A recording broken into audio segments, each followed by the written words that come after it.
Bagian 1. Hafalkan saja. Salah satu nasihat terbaik bagi penghafal Quran adalah hafalkan saja. Sebab menghitung-hitung telah berapa kali menghafal, telah kehilangan berapa banyak waktu untuk bersenang-senang, telah merelakan waktu tidur demi murojaah lagi dan lagi, seringkali menghampirkan kelelahan tak bertepi. Mengapa pengorbanan ini tak juga membuahkan hafalan yang mungkin? Hafalkan saja, sebab hafalan adalah rizki darinya.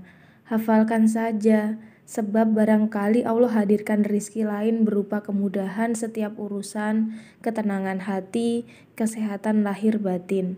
Hafalkan saja, dan Al-Quran tak akan pernah berkhianat kelak ia adalah sahabat terbaik yang akan menerangi alam kubur, menemani berjalan meniti sirot.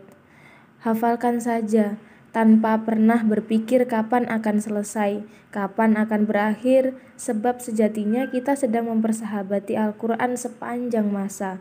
Penghafal Quran tahu, wisuda bukanlah akhir dari perjalanan, mahkota sesungguhnya menanti di yaumil akhir kelak. Untuk diraih, disematkan kepada orang tua tercinta. Jika kedua orang tuanya mendapatkan mahkota cahaya, apalagi ia membawa Al-Quran di dadanya. Penghafal Quran tahu, bukan berapa banyak hafalan yang perlu dibanggakan, tetapi seberapa banyak ia menjadi lisan juga amal perbuatan.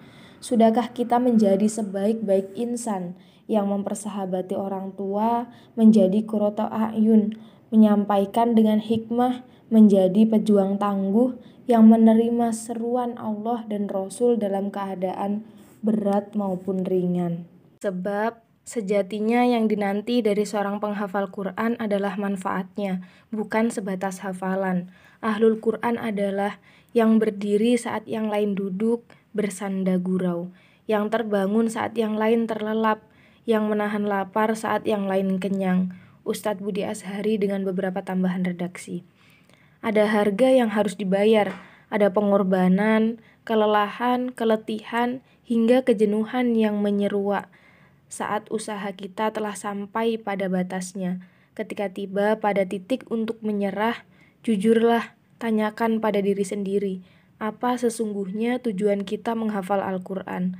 Hafalkan saja, yakinlah bahwa Allah yang bekerja, Allah yang menitipkan Al-Quran di dada kita. Bukan sebab kita cerdas, bukan sebab hafalan kita kuat. Hafalkan saja, dan ingatlah kelak kita akan menjumpai hari yang gelap gulita. Tak ada teman, tak ada siapa-siapa, tetapi dialah Al-Quran yang akan menjaga, menerangi, menghibur hati. Sebab semasa di dunia, kita telah berusaha payah menjaganya, menjadikannya sahabat mulia. Maka bermimpilah untuk kembali membawa cahaya setelah ianya meredup berpuluh masa lamanya.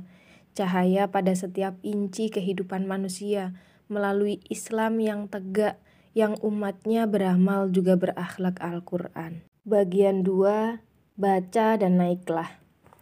Kelak di surga, bukan hanya seorang pendosa yang akan menyesal, tetapi juga orang-orang bertakwa yang selama di dunia tidak beramal maksimal.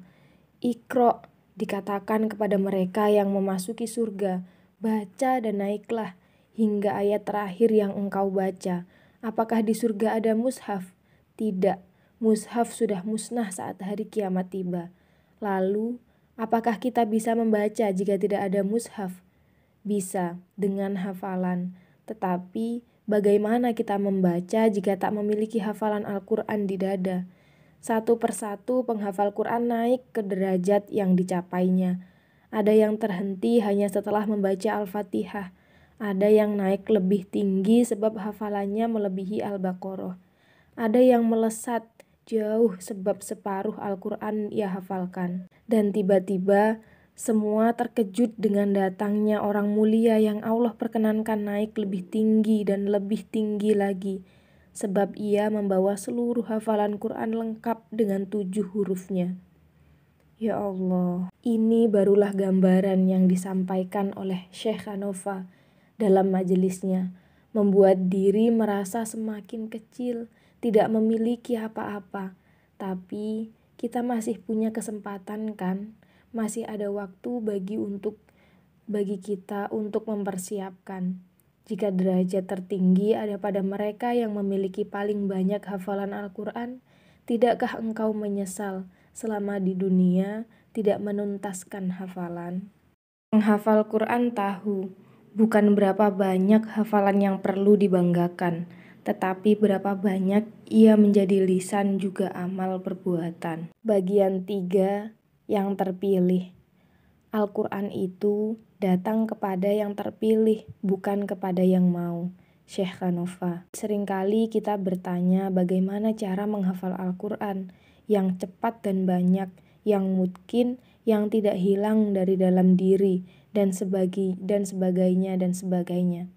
Tetapi kita lupa bahwa sesungguhnya bukan kecerdasanlah yang membuat seseorang menjadi penghafal Al-Quran, melainkan karena bersihnya hati menerima kalamnya. Rasulullah Shallallahu Alaihi Wasallam dengan segala keistimewaan yang beliau miliki pun merasakan beratnya menerima wahyu, hingga diriwayatkan bahwa beliau menggerak-gerakkan bibir mengikuti bacaan Jibril.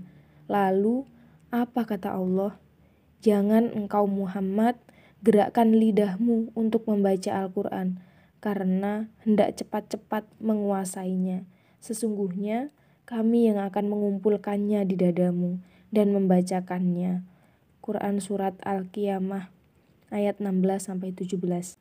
Bagaimana Al-Quran akan mampir di dalam hati yang kotor?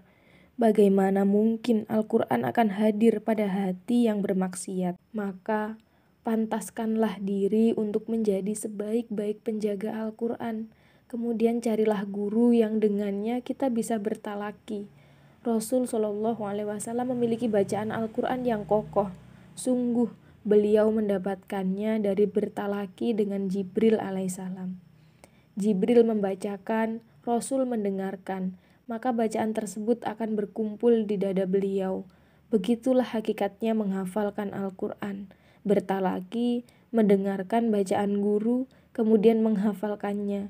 Meski tentu kita bisa menghafalkannya sendiri melalui mushaf, akan jauh berbeda ruh Al-Quran yang kita dapatkan jika mendapatkannya dari seorang guru. Apalagi bacaan beliau tersambung ke Rasulullah Shallallahu Alaihi Wasallam.